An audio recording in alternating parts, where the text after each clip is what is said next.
पति हमारी सुनो भवानी।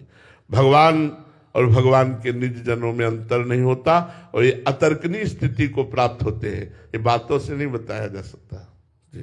महाराज जी, इसको जानने के लिए साधक को उसी स्थिति में आना पड़ेगा। हाँ, उसी जब तक उस स्थिति में नहीं आएगा तब तक नहीं समझ। मतलब जगना पड़ेगा। बिल्कुल। अभी स्वाप्निक पुरुष हो, जब जगोगे तब प्रश्न ही नहीं रह जाएगा, हम तुम नहीं रह जाए, हम न तुम दफ्तर गुम। देखने वाला ही ले, देखत देखत ऐसा देखा, मिट गई दुविधा, रह गया एक। एक एको ब्रह्म द्वितीय नास्ति। एक सब में एक। हजारों घड़ों में हजारों प्रतिबिंब पड़ रहे हैं तो हजारों सूर्य थोड़ी हो गए, सूर्य तो एक ही है। घड़ों के नाश से सूर्य का नाश थोड़ी हो गया, वो तो अविनाशी चमक रहा है। जूही श्रीवास्तव जी बेंगलोर से। राधे राधे महाराज जी। महाराज जी, आपके चरणों में कोटि कोटि प्रणाम।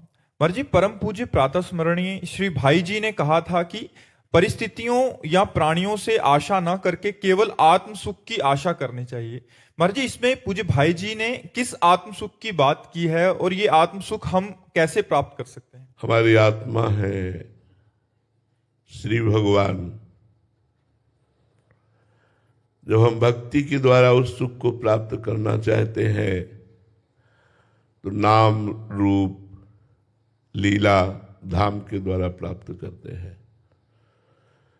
जब हम कर्मयोग के द्वारा उस सुख को प्राप्त करना चाहते हैं तो निष्काम भाव से होकर संपूर्ण चराचर जगत को सुख पहुंचाने की लालसा, बदले में कोई न चाह, तो इससे आत्म सुख की प्राप्ति होती है। यदि हम ज्ञान मार्ग से ज्ञान योग के द्वारा इसे प्राप्त करना चाहें